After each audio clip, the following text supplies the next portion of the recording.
Well, Chris, we're on the eve of the commencement of the Sydney Spring Carnival. Racing tomorrow for Saturday from Warwick Farm. Good day last Saturday at home track, 2 winners at Rose Hill and another winner at Canterbury yesterday. How'd you get through the week?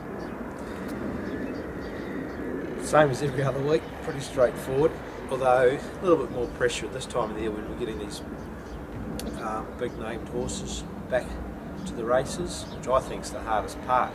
Once they get to a racing stage, they look after themselves basically and get themselves fit. So it's our job to get them there in one piece and hope that they start off their preparations in good fashion, I suppose. The mood swings have certainly been evident this week as we prepare towards Warwick Farm. We'll kick off with the first race. 2 runners there over the 2200 metres. Sacred Flyer, one of my favourites, and Lou Cribitus. Yeah, well, both last start winners, Liam, and that's about all you can remember, what your last bet was on. Sometimes you should look past that. But both horses are they're in good form. Sacred Fly's just done a great job this preparation, and we've given a trial just to keep his fitness levels up to the mark, and he's stepping up to 2200, so I didn't want him over racing, and therefore trial just tends to take the edge off them and get them relaxing. Luke Cribitus also drawn wide and dropping back from 2600 to 2200, so we need to make sure that he's within striking distance turning for home, but National Will is on him and got the best out of him last start. This race actually threw up last year. I think Kalini was at exactly the same stage, and we obviously saw him go on to run second in the Metropolitan. He won the Lexus and then run 4th in the Melbourne Cup. Do you think either of these 2 horses are capable of getting to that level? I mean, Kalini obviously improved sharply through his grades last prep, and I think these 2 probably find themselves in a similar boat. Well, that's the beauty of horses. You just don't know. I wouldn't have thought Kalini would have won all those races and got all the way through to a Melbourne Cup and finished 4th at the same morning last year. So you just don't know, and that's the great uncertainty of racing, and that's what keeps us all in the dream. You didn't answer my question. I think they could get to a Metropolitan, that's for sure. Thanks. Race 2, Acapella, scratched from the quick backup last Saturday in what appeared to be a tough race in hindsight, but takes the mile this Saturday. Yeah, she's had a pretty tough time with tough runs, no luck, having to barrier trial after she played up in the gates one day, so hard to sort of get a true guide on where she's at, but at home she's certainly working well and her form's good. Last 2 starts she could have made a case for winning both of them, but she hasn't, so awkward gate, but I don't think it'll worry her. She gets back and likes a bit of room and she'll be hitting the line strongly. Race 3, the toy show quality for the fillies and mares over the 1300 metre distance. Return for Royal Descent, 10-length winner in the Oaks. How do you think she can return? I think she'll return pretty well. I'm happy with the way she looks. She's done particularly well while out spelling, and she's about 10 kilos heavier this preparation. So hopefully we can maintain that throughout the prep. Awkward gait, big weight to carry. They're the only 2 negatives, but she's a very good filly, so for the mare. So I think she'll be hard to beat there. Hidden Kisses, a horse that's obviously got the fitness edge and last start winner. Do you think she can make the step to this grade? It won't be easy, but if she could finish in the first 3, it's certainly going to add to her value. As you say, fitness is her strong point, and that's a big thing at this time of the year. And, yeah, she'll run well. Race 5, the up-and-coming stakes for the 3-year-olds over the 1300 metres also. Villanova, good to see he's drawn 1. I don't think he sat any closer than 4 wide throughout his whole preparation during the winter. Nice colt, and he's come back in good shape. When we bought him, we identified him as a 3-year-old type and a Queensland type. He came close to winning a good race up there and 4th in a Group 1, as you say, with no luck. Barrier 1 will be a big help to him on Saturday, and he's another one with a big weight, but probably reflects on the strength of the field to some degree. So I think he's forward enough to run very well there. Race 6, the exciting one. 6 runners in the Warwick Stakes Group 2, 1400 metres, a race that we've had success in the past. We'll kick off with the number 1 Saddlecloth, Metal Bender. Just a great horse. He's a very, very good horse, and if we can get him back to his best fit or his peak fitness, he'll win another good race this preparation, I'm sure of it. That won't be easy though. He's got issues with legs, and he only bled in the Caulfield Cup once as well, so it's a total management issue.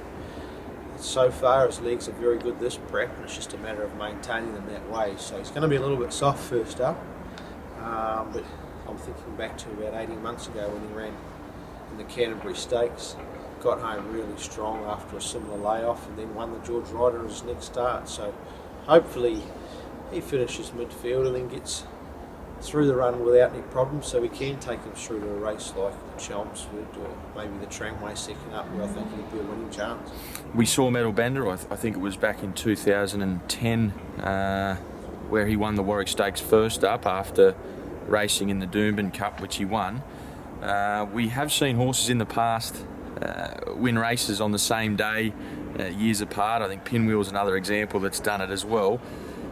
Do you play any weight into horses being able to win on the same day in the same race, seasons down the track? No.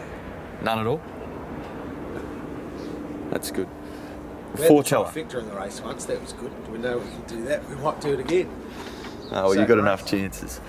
Foreteller, wide draw, but we obviously saw him, another horse that went through the grades last preparation and come out with a Group 1 win. I think, like all of our horses, as long as they finish in the first half, I'll be more than happy. And in particular, hitting the line strongly, I think that's what he can do. He's won over these distances fresh up in the past, but that would have been as a younger horse and probably in a lower grade. Okay, beaten up. Winner at Group 1 level. Metal Bender did the same 3 years ago, as I just touched on. Won a Doomben Cup and won a Warwick Stakes first up. It's a tough race on Saturday. Is he capable? I think he's capable. They tell me his form in England is very, very strong and hasn't quite got to those same ratings yet.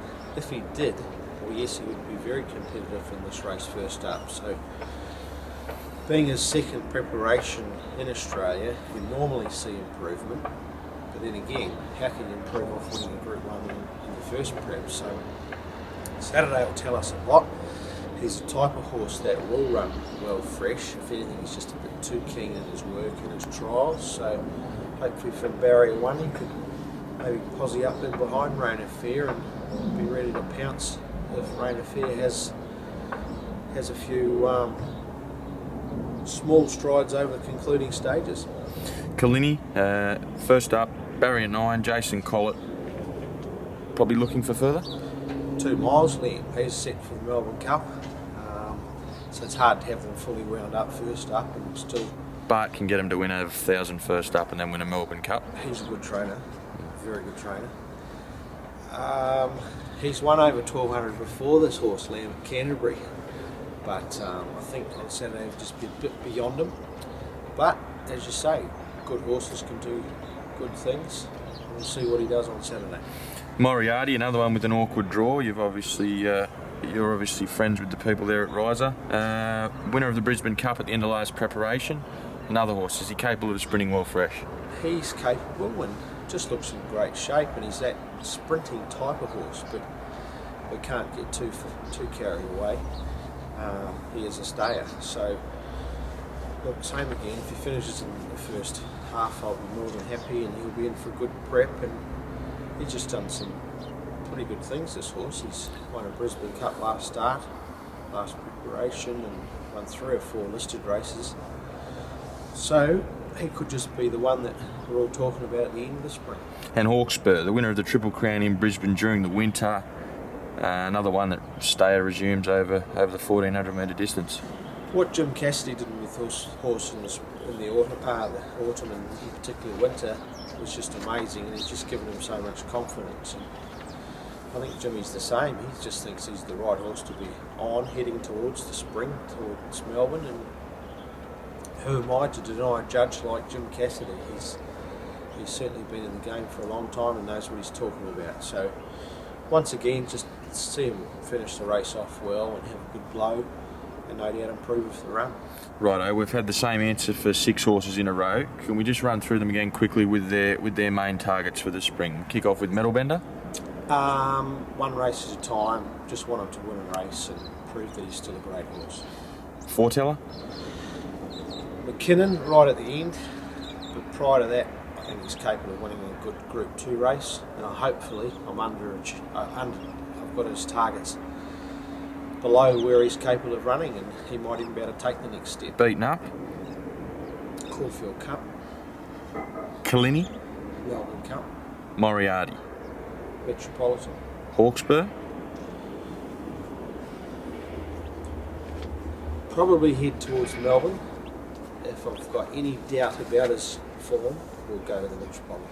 Beautiful. Race 7, Casual Choice. He's been in the noms for the last 3 or 4 Saturdays. We finally get to see him race first up this weekend over 1,300 metres.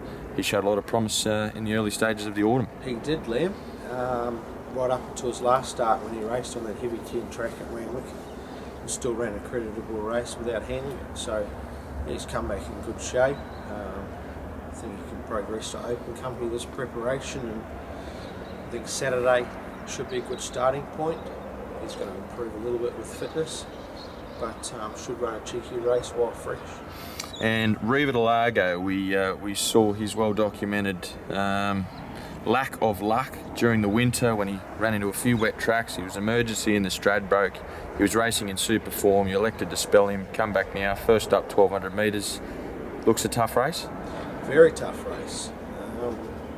Fortunately, we've got a good horse, and the horse is pretty forward, so he'll be very competitive. His fitness level should be fairly high. He only really had 2 weeks out. Had a very soft preparation last time in, so he should take benefit from that and see him come back in good form. I think there's a good race in this prep. Okay.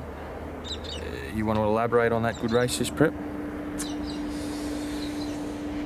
I don't know, it'd be nice to get him up to a mile.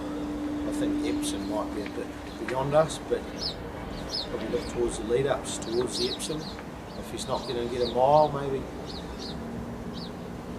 one of those 1,400 metre races during Cup week on Derby Day. I think from memory there's a nice 1,400 metre race. It'd be good to take a horse like him to a race like that. And the other 2 horses that were nominated for Saturday at Warwick Farm were obviously Shootout and Sacred Falls. Where are they likely to head? Sacred Falls likely to run on the tramway. 1,400 metre race in 2 weeks' time, and then second up in the George Main. The Shootout could be the same, or go straight to the Chelmsford on the same day. Both horses are well. You'd expect Shootout to be very competitive over the mile first up, which is what we've done the last 2 preparations with him, but because he's carrying a bit of extra weight, maybe we might go towards a 1,400 metre race first up this time with him. You spent a bit of time in the steward's room on Saturday with Photon Willie. He's got a few vices in his races. He seems to have a good look at himself on the big screen. He's got to go back to the trials now. What do you do to fix him? Not much. Put some winkers on him. He's not too bad. Just obviously you've got to respect the punters and the money they're putting on, but because he could throw a race away one day, but when he does put it all together, he's a good horse, so well worth following.